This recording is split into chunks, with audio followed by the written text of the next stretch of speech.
My dad dragged me across the driveway by my hair for blocking my sister's car. Then he kicked me into the trash can saying, "Useless things belong in the dump." Dad laughed, "She has no future anyway." Mom said, "Finally someone's putting her where she actually belongs." Sister stood there recording it on her phone while laughing and posting it on social media for all her friends to see. Uncle walked by and spit on me while shaking his head in disgust. Neighbors started coming out to watch and point at me while my family encouraged them to join in the humiliation. They had no idea what I would do next. I need to start by saying that what happened to me 7 years ago changed my life forever, but not in the way my family expected. My name is Olivia, and at the time I was 19 years old, working 2 part-time jobs while going to community college. I lived with my parents, my younger sister Hannah who was 17, and occasionally my uncle Mike who would crash at our place when he was between apartments. The day everything changed started like any other Tuesday morning. I had an early morning shift at the coffee shop downtown, and my beat-up Honda Civic was parked behind Hannah's brand new BMW that Dad had bought her for her birthday. Yes, you read that right, my 17-year-old sister got a BMW while I was driving a car with 200,000 miles that I bought myself with money from my jobs. Hannah was notorious for sleeping in until noon during summer break, so I usually moved her car to get mine out and then put it back. It was our unspoken arrangement. But that morning, Hannah had apparently made plans to go to the mall with her friends at 10 a.m., which was unusually early for her. I was rushing to get to work when I heard the front door slam.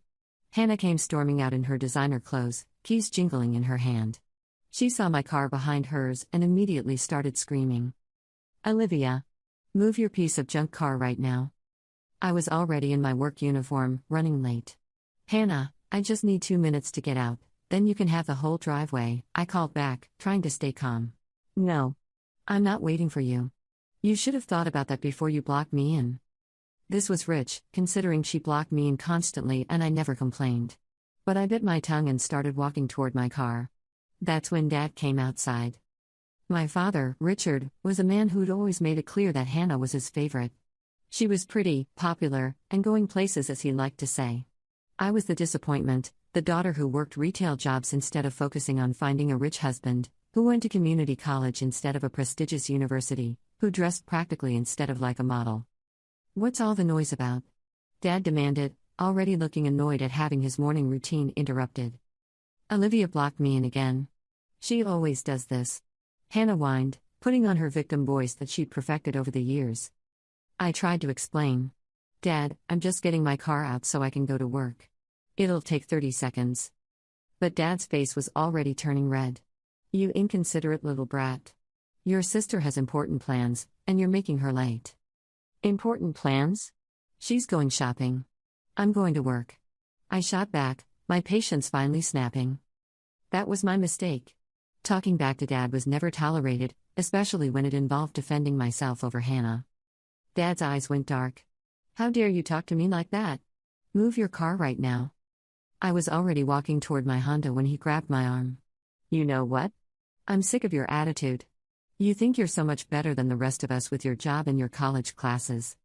Before I could respond, he grabbed a handful of my hair and started dragging me across the gravel driveway, away from my car. The stones bit into my knees as I tried to keep up, my scalp burning where he gripped my hair. "Dad, stop. You're hurting me," I cried out, but he just tightened his grip. Mom had come outside by then, drawn by the commotion. Instead of stopping Dad, she stood on the porch with her arms crossed, watching with what looked like satisfaction. "Maybe this will teach you some respect," Dad snarled as he dragged me toward the trash cans at the end of our driveway. "Useless things belong in the dump." He shoved me hard, and I fell backward into one of the large plastic garbage cans, the lid clattering to the ground. Banana peels and coffee grounds fell onto my work uniform as I struggled to get out, my hair tangled with debris. The fall scraped my palms and elbows on the rough plastic edges, and I could feel small cuts stinging as gravel pressed into my skin. Dad stood over me, laughing. "Look at that. She fits right in. She has no future anyway." Mom's voice carried clearly across the driveway. "Finally someone's putting her where she actually belongs."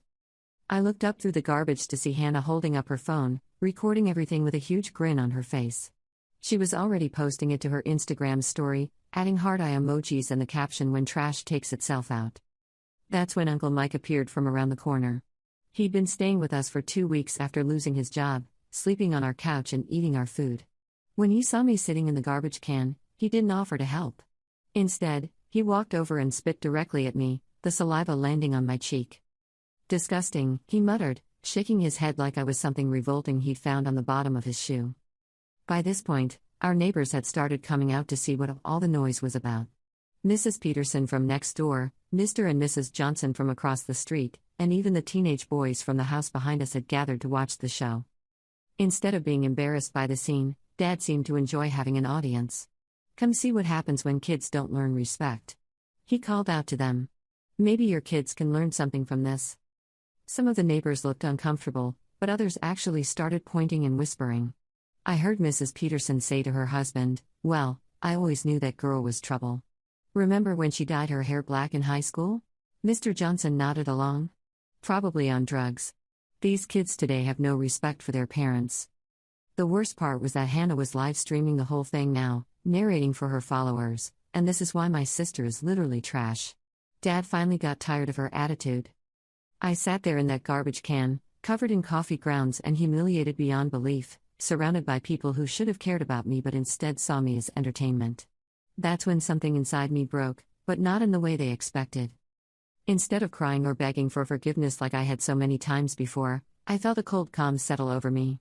I looked at each of their faces, Dad's satisfied smirk, Mom's approving nod, Hannah's gleeful expression as she filmed, Uncle Mike's disgusted sneer, and the neighbors' judgmental stares. I climbed out of the garbage can slowly, brushing off what debris I could. My voice was steady when I spoke. "You know what? You're right, Dad. This is exactly where I belong, anywhere but here." I walked to my car, got in, and drove to work without saying another word. My manager, Janet, took one look at me, the cuts on my hands, the debris in my hair, my torn and stained uniform, and immediately sent me home to clean up and get medical attention, but not before asking what happened. I told her everything. Janet was a woman in her 50s who'd built her own business from nothing. She insisted on driving me to an urgent care clinic to get my cuts properly cleaned and bandaged. While we waited, she listened to my story with a growing look of anger, then said something that changed my perspective forever. "Honey, the best revenge is success. And you're going to be more successful than all of them combined." That night, I started planning. Not some elaborate scheme for immediate payback, but something much more devastating. I was going to completely disappear from their lives and build something so amazing that they'd regret ever treating me like garbage. First, I opened a separate bank account at a different bank and started funneling every penny I earned into it. I picked up extra shifts at both jobs and started selling things online. Within 2 months, I had enough money to move out. But I didn't just move out randomly. I'd been researching scholarships and found out that my community college grades were good enough to transfer to a 4-year university 3 states away. Even better, I qualified for several grants and scholarships that would cover most of my expenses. I used Janet's coffee shop as my mailing address for all the applications and paperwork, telling the admissions office I was currently between addresses. The hardest part was keeping my plans secret while living in that house for 2 more months. I had to be extremely careful about hiding documents, using library computers for research, and making phone calls about arrangements when my family wasn't around. Every day, Dad would make comments about how I'd never amount to anything. Mom would joke about how I'd probably end up pregnant and on welfare. Hannah would show her friends the video of me in the trash can, which had gotten thousands of views and hundreds of cruel comments. Uncle Mike, who was still living on our couch, would make disgusting comments about my appearance and tell me I should be grateful anyone even looked at me. He'd finished off our groceries multiple times and left messes for me to clean up, all while acting like I was the burden on the family. The neighbors had apparently decided I was some kind of delinquent after that day. Mrs. Peterson would pull her garbage cans away from the curb when she saw me coming, as if I might contaminate them. Mr. Johnson actually called the police once when he saw me coming home late from my night shift, claiming there was suspicious activity in the neighborhood. But every cruel comment, every humiliating moment, every time they treated me like dirt only made me more determined to prove them wrong. I researched my new city thoroughly, found a part-time job that would work with my class schedule, and even located a small apartment I could afford. I filled out all my transfer paperwork in secret, using Janet's coffee shop as my mailing address for everything: transcripts, financial aid documents, apartment applications. The day I got my acceptance letter and scholarship confirmation, I almost cried with relief. I was really going to escape. I planned my departure carefully. I waited until a day when Dad was at work, Mom was at her book club, Hannah was at school, and Uncle Mike was out job hunting, though he spent most of these job hunting days at the bar. I loaded everything I owned into my Honda, which wasn't much, since I'd never been allowed to accumulate nice things. I left a note on the kitchen table that simply said, "Gone to build the future you said I'd never have. Don't contact me." Then I drove 1,200 miles to my new life. The first year was hard. I was working 25 hours a week while taking a full course load, living in a tiny studio apartment, and eating a lot of ramen. But I was free. No one was telling me I was worthless. No one was treating me like an inconvenience. No one was comparing me unfavorably to a spoiled golden child. I threw myself into my studies and discovered I was actually really good at business and marketing. My professors encouraged me to apply for competitive internships, and I landed one with a growing tech startup. The internship turned into a part-time job, which turned into a full-time offer after graduation. The company was small but innovative, developing an app that helped small businesses manage their social media presence. By the end of my second year there, I'd been promoted twice and was leading my own team. I'd also started a side business helping local restaurants and shops improve their online presence. The side business grew so quickly that I was making more from it than my day job. That's when I made the decision to go full-time with my own company. I was 24 years old and scared out of my mind, but I had clients who believed in me and a business model that was working. I called my company Phoenix Digital because I'd risen from the ashes of my old life. We specialized in helping family-owned businesses compete with big corporations by building strong online communities around their brands. The business exploded. Within 6 months, I had 8 employees and was turning down clients because we were booked solid. Within a year, we'd expanded to serve clients in 12 states. By year 2, we were nationally recognized as one of the fastest-growing marketing agencies in the country. But success wasn't just about the numbers. It was about the moments that proved I'd made the right choice in leaving. Like when my first major client, a family-owned restaurant chain, sent me a handwritten thank you note saying our campaign had saved their business during the pandemic. Or when one of my employees, Jessica, told me that working for Phoenix Digital had restored her faith in good management after a series of toxic bosses. I remember the day we landed our biggest contract. A nationwide retail chain wanted us to handle their complete digital transformation. The meeting was in a glass conference room on the 40th floor of a downtown skyscraper. As I presented our proposal to 12 executives in expensive suits, I thought about that morning 3 years earlier when I'd sat in garbage while my family laughed. The contrast was so stark it almost took my breath away. Here I was, wearing a tailored blazer I'd bought with money I'd earned, presenting ideas I'd developed, leading a team I'd built from nothing. The executives were hanging on every word, asking thoughtful questions, and treating me with the respect I'd never gotten at home. When they accepted our proposal, worth $800,000 over 2 years, I had to excuse myself to the bathroom to collect my emotions. I stared at myself in the mirror and whispered, "You did it. You actually did it." The growth brought challenges I hadn't anticipated. Managing employees was completely different from being one. I had to learn how to delegate, how to handle conflicts between team members, how to make decisions that affected other people's livelihoods. There were nights I lay awake worried about making payroll or wondering if I was in over my head. But I had something my family had never given me: people who believed in me. My mentor, Dr. Patricia Williams, was a business professor who'd started 3 successful companies of her own. She met with me monthly, helping me navigate the complexities of rapid growth.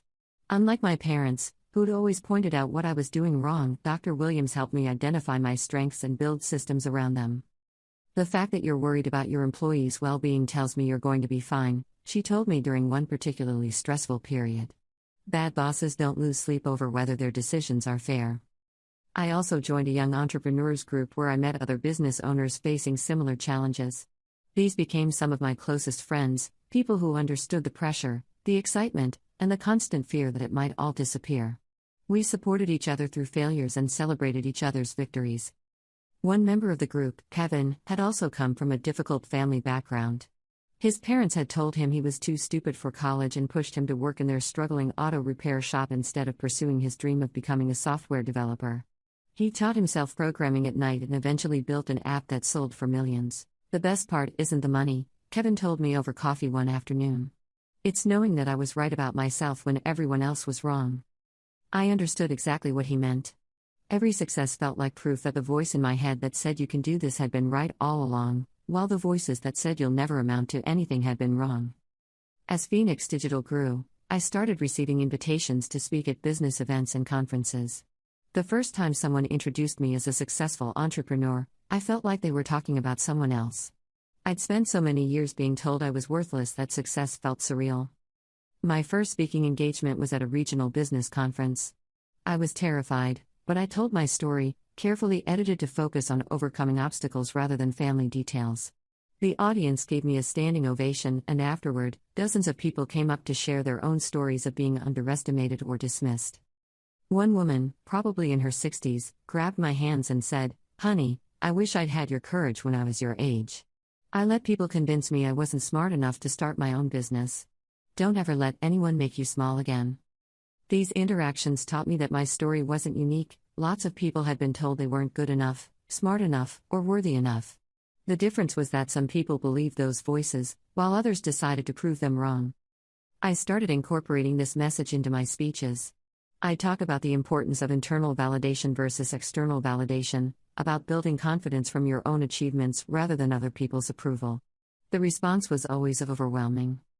After one particularly well-received speech, a journalist approached me about doing a feature story on young female entrepreneurs. During the interview, she asked about my family and whether they'd supported my business journey. I gave a diplomatic answer about different people having different definitions of support, but she pressed further. "I get the sense there's a story there," she said gently. "Sometimes sharing the difficult parts can help other people who are going through similar situations." I wasn't ready to tell the whole truth then, but her words stuck with me. Maybe my story could help other people who felt trapped or worthless or convinced they'd never amount to anything. Around this time, I also started dating more seriously. I'd had a few casual relationships in college, but building the business had consumed most of my time and energy. Now that Phoenix Digital was stable, I felt ready to explore what it meant to have someone truly care about me. The dating process was eye-opening in ways I hadn't expected. I realized I had trust issues I hadn't fully acknowledged. When men complimented me, I automatically assumed they wanted something. When they showed genuine interest in my thoughts and feelings, I waited for the catch. I went on several dates with men who seemed nice enough, but I found myself analyzing every interaction for signs that they might turn cruel or dismissive. I'd been conditioned to expect rejection and criticism, so kindness felt suspicious. Marcus was different from the start. We met at a networking event for tech professionals. He was standing alone by the appetizer table, looking as uncomfortable as I felt at these things. When I made a joke about the pretentious nature of networking events, he laughed genuinely and said, "Thank God someone else thinks this is weird." We spent the entire evening talking, completely forgetting to network with anyone else. He was fascinated by my business, but not in the way some men were, not like I was an interesting novelty, but like he genuinely respected what I'd built. When I mentioned some of the challenges I'd faced, he didn't try to offer solutions or minimize my experiences. He just listened. Our first real date was at a small Italian restaurant. Marcus asked thoughtful questions about my goals and dreams, my favorite books, my thoughts on everything from technology trends to social issues. No one in my family had ever asked me questions like that, as if my opinions mattered. When I mentioned that I'd basically raised myself from age 16 onward, Marcus's face grew serious. "That must have been incredibly difficult," he said. "But look what you accomplished despite that. You should be proud of yourself." The word "despite" hit me like a revelation. My family had always framed my struggles as evidence that I was broken or difficult. Marcus framed them as obstacles I'd overcome, which made me strong rather than damaged. We took things slowly, partly because I was still learning how to trust someone with my heart, and partly because we were both building careers that demanded significant time and energy. But every interaction with Marcus reinforced that healthy relationships were supposed to feel supportive and encouraging, not competitive or cruel. 6 months into dating, I finally told him the full story about my family. We were at his apartment, and I'd been wrestling with whether to share the details or keep things vague. But Marcus had been so open about his own family, loving parents who'd supported his dreams, siblings he actually enjoyed spending time with, that I felt dishonest not reciprocating. I started with the day I'd been thrown in the garbage can, thinking I'd ease into the rest. But once I started talking, everything came pouring out. Years of being compared unfavorably to Hannah, of having my achievements dismissed, of being treated like an inconvenience rather than a family member. Marcus listened without interrupting, his expression growing more horrified as I continued. When I finished, he was quiet for a long moment. "Olivia," he said finally, "what they did to you wasn't discipline or tough love or any other excuse they might have given. That was abuse. And I'm so sorry you went through that alone. Hearing someone else name it as abuse was validating in a way I hadn't expected. I'd spent so much time questioning whether I was overreacting or being too sensitive. Marcus's clear, unequivocal condemnation of their behavior helped me stop second-guessing my own experiences. "Do you still have contact with them?" he asked. "No, and I don't want to. They've tried reaching out a few times, but..." I shrugged. "I can't trust people who treated me that way to suddenly become different just because I'm not dependent on them anymore." Marcus nodded firmly. "Good. You don't owe them anything just because you share DNA. Family is about how people treat you, not genetics." That conversation deepened our relationship in ways I hadn't anticipated. Marcus became fiercely protective of me, not in a controlling way, but in a way that said he valued me and wouldn't tolerate anyone disrespecting me. When his own family invited me to holiday gatherings, he made sure I felt welcome and included, understanding that family events might be triggering for me. The first Christmas I spent with Marcus's family was a revelation. His parents, Robert and Linda, treated me like I'd been part of the family for years. They asked about my business with genuine interest, remembered details from previous conversations, and included me in family jokes and traditions. Linda, especially, seemed to sense that I needed extra nurturing. She made sure I had her recipes for dishes I complimented, sent me articles she thought I'd find interesting, and always had a hug ready when I arrived for visits. It was the kind of mothering I'd never experienced but had always craved. "We're so grateful Marcus found someone like you," Robert told me during one visit. "You make him happy, and we can see how much you care about each other. That's all we want for our kids." The contrast with my own family's treatment was so stark it sometimes made me emotional. These people barely knew me, but they treated me with more kindness and respect than my own parents ever had. I bought my first house when I was 26, a beautiful 3-bedroom place with a big yard and a 2-car garage. I furnished it with quality pieces I'd saved up for, hung art on the walls that I'd chosen because I loved it, and created a space that was entirely mine. I also started dating Marcus, a software engineer I'd met at a networking event. He was kind, intelligent, and treated me like I was precious instead of disposable. When I finally told him about my family, he was so angry on my behalf that I had to calm him down. "I can't believe people who were supposed to love you treated you that way," he said, holding me while I cried for the family I'd never really had. Meanwhile, I kept tabs on my old life through social media and mutual acquaintances from high school who still lived in town. Hannah had graduated high school with mediocre grades and was working at a clothing store in the mall, still living at home at 24. She totaled the BMW Dad bought her and was now driving Mom's old sedan. Dad had been laid off from his job and was struggling to find work. Mom had started working at a grocery store to help make ends meet. Uncle Mike was still bouncing between their couch and other relatives, never holding down a job for more than a few months. They tried to contact me a few times in the first couple of years after I left, but I blocked them on everything.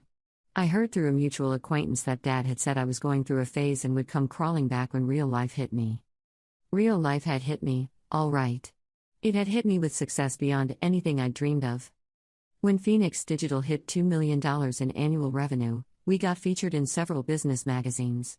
The articles talked about my journey from community college to successful entrepreneur, though I kept the details about my family vague, just saying I'd overcome difficult circumstances to build my business. That's when they found me. Hannah was the first to reach out, sliding into my Instagram DMs with a message that started with "OMG Olivia, I'm so proud of you." As if she hadn't recorded me being humiliated and posted it for the world to see. Dad sent a Facebook friend request with a message about how he'd always known I had it in me and how the family missed me. Mom tried calling my business line, telling my assistant she was my mother and needed to speak with me urgently. Uncle Mike actually tracked down my business address through a combination of internet searches and calling around to marketing agencies in my city until he found one that would confirm I worked there. He showed up at my office building demanding to see me. Security escorted him out when he became belligerent after being told I wasn't available. I ignored all of them. But then something happened that I hadn't expected. A video started circulating on social media, the same video Hannah had taken of me in the trash can 7 years earlier. Someone had found it in the archives of her social media and reposted it, but this time with context about who I'd become. The caption read, "This is Olivia Mitchell, CEO of Phoenix Digital, being abused by her family 3 years ago. Look how far she's come despite this treatment." The video went viral, but not in the way it had the first time. Instead of people laughing at me, they were outraged by my family's behavior. Comments poured in supporting me and condemning them. How could parents treat their child like this? No wonder she's successful, she had to become strong to survive this family. I hope she never speaks to these people again. This is heartbreaking. She was just trying to go to work. The story was picked up by several major news outlets and business blogs as part of articles about overcoming adversity and family abuse. After working with a PR agency to help me manage the attention, my story became an example of how someone could overcome terrible circumstances to achieve success. The scholarship fund I'd started also gained significant media coverage as a result. But here's where it gets interesting. The news articles included enough details that people in my hometown started recognizing my family. Comments started appearing on local Facebook groups and neighborhood pages. Isn't that the Peterson family's neighbor? The one whose parents threw her in the garbage? I remember that day. I felt bad for the girl but didn't want to get involved. I wish I had said something. Those parents should be ashamed of themselves. And they wonder why young people move away from small towns. Mrs. Peterson, who had pulled her garbage cans away from me, posted a long apology on Facebook about how she should have intervened and how sorry she was for judging me. Several other neighbors did the same. The local newspaper even ran a story about me, framing it as "Local Girl Makes Good Despite Difficult Start." They interviewed some of my old teachers, who remembered me as a hardworking student who deserved better. Meanwhile, my family was facing social consequences for their behavior. Dad couldn't get interviews because potential employers found the video when they Googled his name. Hannah lost her job at the mall when customers started recognizing her and complaining to management. Mom was getting cold shoulders from her book club and church friends. Uncle Mike had been staying with yet another relative, but they kicked him out after seeing the video and realizing what kind of person he was. That's when the real messages started coming. Dad sent a long email talking about how the video was taken out of context and how he was just trying to teach me discipline. He claimed he'd always loved me and was proud of my success, and that the family needed to stick together. Mom left voicemails crying about how she missed me and how she'd made mistakes but had always done her best. She said the family was falling apart without me and begged me to come home.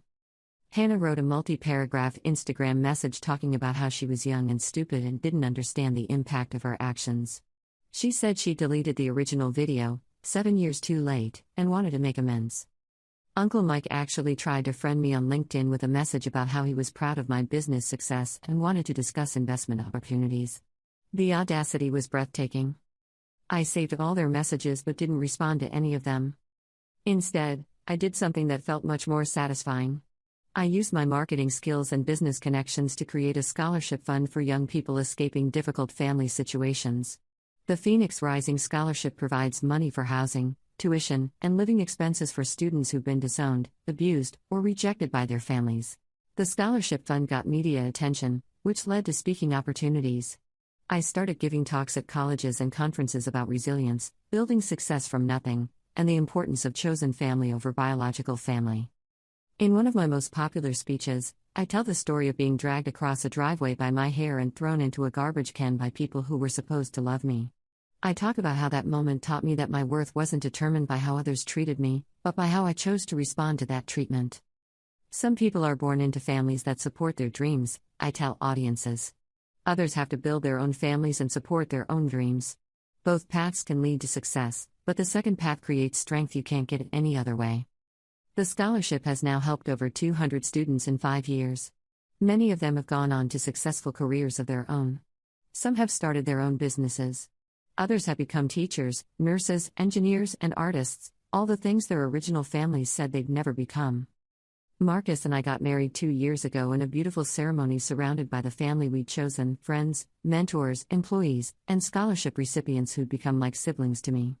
Janet from the coffee shop walked me down the aisle because she'd been more of a parent to me than my actual parents ever were.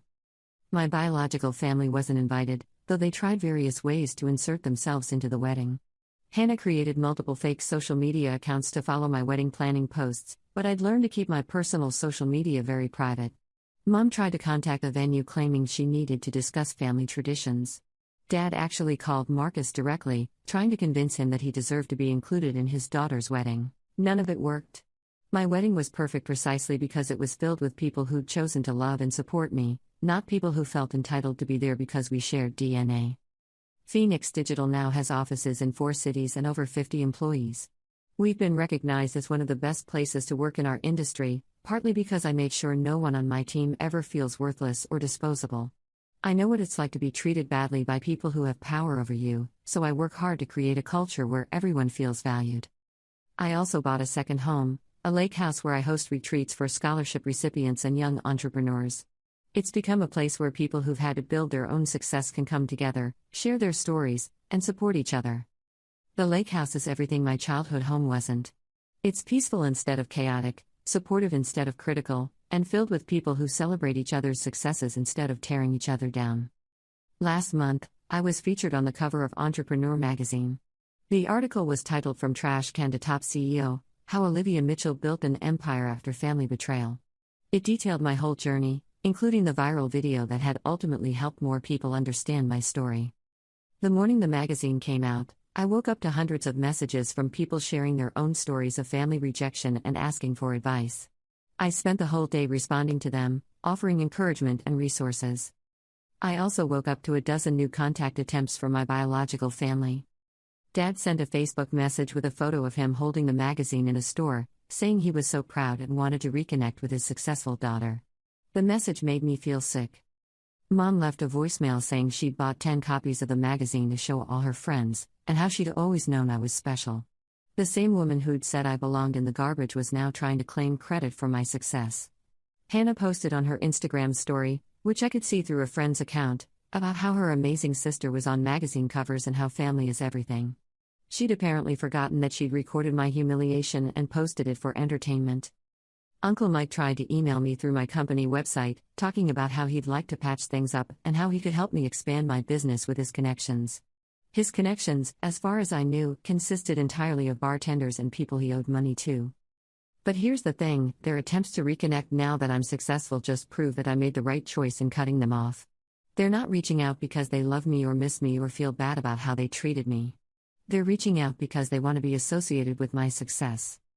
If I were still struggling, still working retail jobs and living paycheck to paycheck, none of them would care where I was or how I was doing. They only want me back now that I'm someone they can brag about. I've learned that real family doesn't throw you away when you're struggling and then try to claim you when you're successful. Real family supports you through the hard times and celebrates with you during the good ones. My real family now includes Marcus, who loves me unconditionally and reminds me daily that I deserve good things. It includes Janet, who gave me my first real job and taught me that work could be something you're proud of. It includes my employees, who trust me to lead them and create opportunities for their own success. It includes the scholarship recipients who send me updates about their achievements and thank me for believing in them when no one else would. It includes the mentors who helped me build my business and the friends who've supported me through every challenge and victory. These people have earned their place in my life through love, respect, and mutual support. They didn't get there just because we shared genetics. So what's my revenge against the people who dragged me across a driveway, threw me in a garbage can, spit on me, and encouraged others to humiliate me? My revenge is that I don't need them. I built a life so full of love, success, and purpose that their absence isn't a loss, it's a blessing. I created a family that actually functions the way families are supposed to, with people who lift each other up instead of tearing each other down. My revenge is that their attempts to hurt me ultimately made me stronger, more determined, and more compassionate. Every cruel thing they did drove me to become a better person and build a better life. My revenge is that I'm genuinely happy, while they're still stuck in the same small town, the same small lives, and the same toxic patterns that made them treat their own daughter and sister like garbage in the first place. And you know what the best part is? I didn't have to do anything to them to get this revenge. I just had to succeed despite them, build something beautiful without them, and refuse to let them back in when they realized what they'd lost. Sometimes the best revenge isn't hurting the people who hurt you. Sometimes it's building such an amazing life without them that their absence becomes a gift instead of a wound. 7 years ago, I was a 19-year-old girl sitting in a trash can while my family laughed and strangers pointed at me. Today, I'm a successful CEO, a loving wife, and a mentor to hundreds of young people who needed someone to believe in them. They had no idea what I would do next back then. But I bet they're starting to figure it out now. The girl they threw away like garbage became someone they desperately want back. But here's the thing about throwing people away, sometimes they land somewhere so much better that they never want to come back. And that's exactly what happened to me.